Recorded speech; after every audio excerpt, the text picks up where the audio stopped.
are the automatic ball thrower for the Dusty Spa Learning or Rehabilitation Service. So essentially, these are therapy dogs that the kids are working with, and the children, as a reward, get to throw a ball to play fetch for the dogs. But a lot of these kids don't really have the ability to throw things, so we're providing the way to do that. And an off-the-shelf product called an iFetch allows the ball to be thrown one at a time, but we have to make it compatible with some sort of machine that will launch the balls one at a time when a switch is pressed, because most of these kids really only have to use like hands or even just their head. So they'll use the switch to do things like that. And this has been attempted once before by a previous team, but it broke. So the criteria that Diane, who is our person, gave us, it has to be portable. So it can't be heavy or bulky or anything like that. It has to have one battery power source for both the iFetch system, which is kind of like a little ball thrower, and the hopper, which will be attaching on top of the ball thrower. And so this right here, that blue thing is an enablement switch. They are connected via like a headphone jack. So we need to be able to connect it to that AbleNet switch. The kids use these AbleNet switches often, so this ball thrower not only is a reward system, but it also is kind of like helping them learn to use the switches. So it has to be compatible with that. It has to be durable, so if it falls off a table or something, then it needs to like still be able to work. I think Diane said that's what happened to the last one they had, was that it fell off a table, and then it started overheating and like all this stuff happened. So for the last two are kind of similar in that they have to, this is for the reward system, it has to be pretty instantaneous, and it has to be always accurate, so the kids learn that when they press the button, the ball is dropped, so there isn't any like confusion. A lot of the kids on the autism spectrum may become confused if the ball isn't dropped immediately and it isn't like thrown. So I kind of sketched up some design options that we had roughly.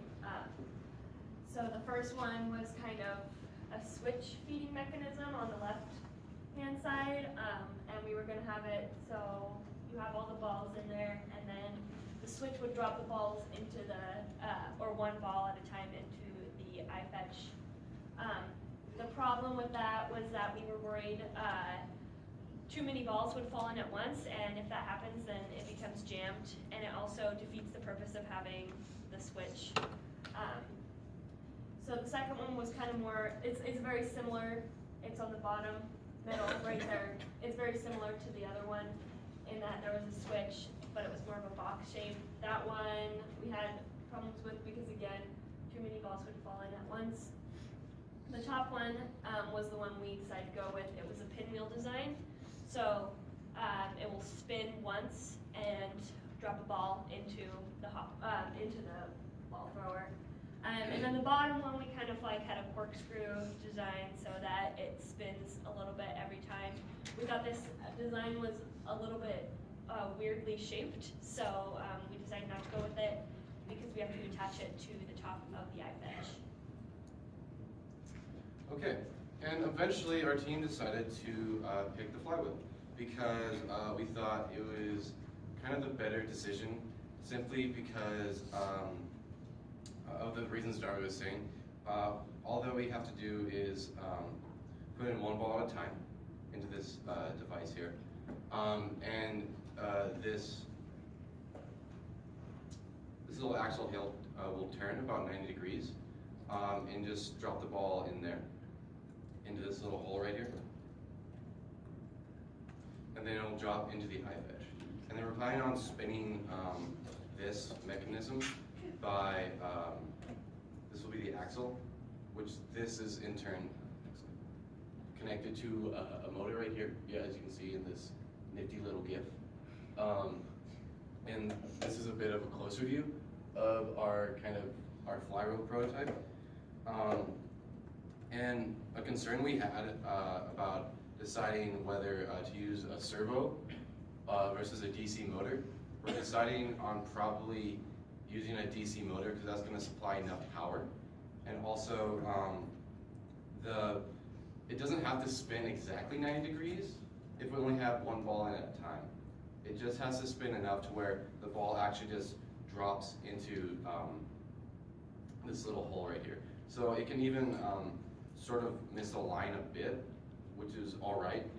That would be a huge problem if we were actually feeding more than one ball at a time. But since we only are feeding about one ball at a time, it's not too big of a concern as long as we have with either a DC motor or some sort of exact delay that the motor turns with the Arduino, or we have, with the servo we just specify, you can actually put in the exact amount of degrees you want, just say spin 90 degrees, and then spin back to your original position. So we're in the middle of, excuse me, I'm just getting over a cold, so can you all hear me all okay? Yeah. Cool. So we're in the middle of building a prototype that will actually move and spin. We had some trouble getting the Arduino up and running. So the biggest things that we need to test is we need to make sure that the flywheel moves approximately the same distance every single time. It's okay if it moves like 91 degrees, but you don't want the thing spinning around and around and around and around and around and around and around.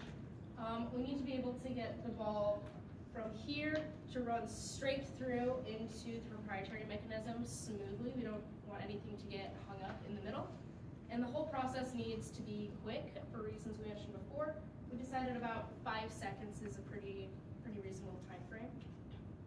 And this is actually a scale prototype. And so for our final build, what we need to do is, it's just a hole straight through. You can't really see it from here.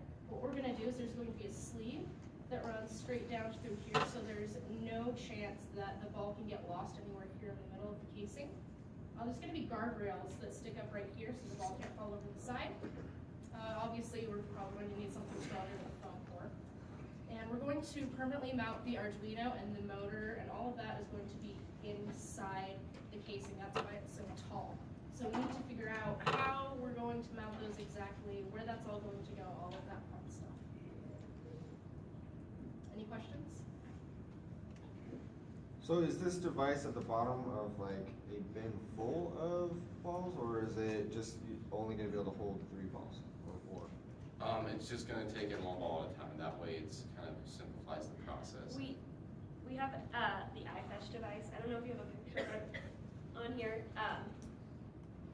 So this little thing on the bottom is like the automatic ball thrower. So we'll be attaching it to the top of that, Okay. and then the therapists can like put in one ball at a time, and the kid can click the button, and the ball is thrown. Okay. Any other questions? Yeah. If you have a therapist and student, have you thought about designs that it's just look like a trapdoor opening? Like a, 2 of our designs were very similar to a trapdoor, but the issue with that was being able to make multiple balls, like if you have multiple balls loaded in sort of hopper device like that, it's too easy for 2 to drop in. Yeah. Oh, so I worked with the servo motor and an Arduino, and the problem that we were having, our lab instructor Bob brought it up, was that the ball would be laying on top of the motor and the trapdoor, which would cause like a lot of like strain on the motor, and it would wear it out quicker. So we decided against that and went with the pinwheel design instead, because it would have less stress on the motor. So you said that your motor's it's meant to shift 90 degrees, about that? Yeah. You have your hopper split into 4 quadrants. What if it's 180 degrees or 270 degrees away from the wall?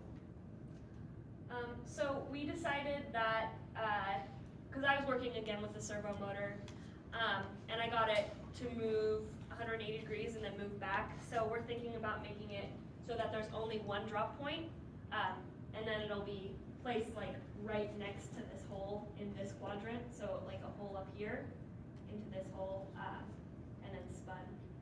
But we're not sure yet what we're gonna do with that. We're gonna test it with a DC motor to see if we maybe could even put all 3 balls in there, but yeah. How are you gonna power your auxiliary device? And can you talk about the power for the existing device as well? So the way the Arduino is being currently powered is through USB into the computer, so it's kind of feeding off the computer's supply source, and it can supply a power of 5 volts or 3 volts to the power supply to the DC or servo motor. And to be honest, we have not, we have thought about the battery supply, but we haven't gotten to the point to where our builds matured enough to where we can actually be concerned of where, I know it sounds kind of strange, but kind of like we had to get something working in the first place to even consider like, to decide like what portable power device we're going to be using, because if we don't have anything power with batteries in the first place, it's kind of hard to tell what sort of battery is going to use. But now that we actually have something working, we'll be moving towards finding out what sort of kind of portable power supply we're going to be using. We thought about using like some sort of, we've just speculated on using some sort of battery array with D batteries or something along that cord that would just that would hook up to the Arduino and maybe even power the iFetch itself. But again, this is just speculation at this point.